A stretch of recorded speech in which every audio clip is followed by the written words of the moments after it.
ঢাকা মহানগর দক্ষিণ সিটি কর্পোরেশনের ২০ নম্বর ওয়ার্ডের নারী কাউন্সিলর সৈয়দা রুকসানা ইসলাম চামেলির একটি নগ্ন ভিডিও ভাইরাল হলে দেশজুড়ে ওঠে সমালোচনার ঝড়। এতে চরম বিব্রতকর পরিস্থিতিতে পড়ে আওয়ামী লীগ।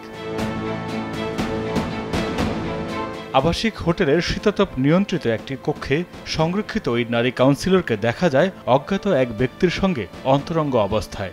ভিডিওতে বোঝা যায় চামেলির ইচ্ছেতেই ভিডিও ধারণ করছে তার সঙ্গী। রাজধানীর গুরুত্বপূর্ণ এলাকা সেগুনবাগিচা, পল্টন, গুলিস্তান, হাইকোর্ট এবং আশপাশের এলাকার সংরক্ষিত নারী কাউন্সিলর চামেলি। জনগণের সেবক এই জনপ্রতিনিধির এমন চরম আপত্তিকর ভিডিও কতটা জঘন্য বিষয় তা নিয়ে চলছে সমালোচনা। যমুনা ইস্তি, the goodness of purified air. আমার বাসায় এনেছি যমুনা ইস্তি, আপনি কিনছেন তো?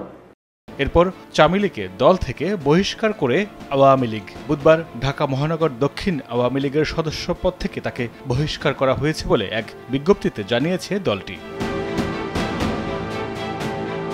আওয়ামী লীগের একাধিক সূত্র জানায় ২০১৬ সালে যুব মহিলা লীগের শীর্ষ এক নেত্রীর আশীর্বাদে শুরুতেই সংগঠনের কেন্দ্রীয় সদস্যের পদ বাগিয়ে নেন চামেলি। পদকে সিঁড়ি হিসেবে ব্যবহার করে আরও উপরে ওঠার স্বপ্ন দেখেন তিনি। সেজন্য বেশি দিন যুব মহিলা লীগে আর সক্রিয় না থেকে পদকে পুঁজি করে মূল দলে প্রবেশের চেষ্টা করেন।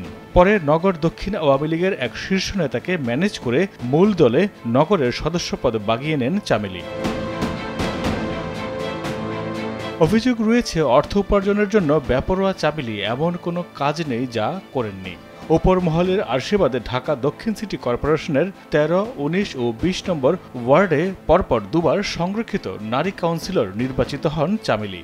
রেলের জমি দখল, প্রভাব খাটিয়ে টেন্ডার দখলের অভিযোগও রয়েছে তার বিরুদ্ধে। জানা গেছে, আওয়ামী লীগের কেন্দ্রীয় ও নগর নেতাদের অনেকের সঙ্গেই সখ্যতা রয়েছে চামেলির। নানা কারণে প্রভাবশালী হয়ে ওঠেন ঢাকা দক্ষিণ সিটি কর্পোরেশনেও। সেই প্রভাব খাটিয়ে সরকারি রেলের কোটি কোটি টাকার জমি দখলের অভিযোগ রয়েছে তার বিরুদ্ধে। নেশার পর অজ্ঞান অবস্থায় শাহবাগের ফুটপাতে পড়ে থাকার ঘটনাও আছে এই নারী কাউন্সিলরের। আওয়ামী লীগ থেকে বহিষ্কারের পর সিটি কর্পোরেশনে চামেলির পদ থাকবে কিনা সে সিদ্ধান্ত নেবে স্থানীয় সরকার মন্ত্রণালয়। মাইদুর রহমান রুবেল, কালবেলা।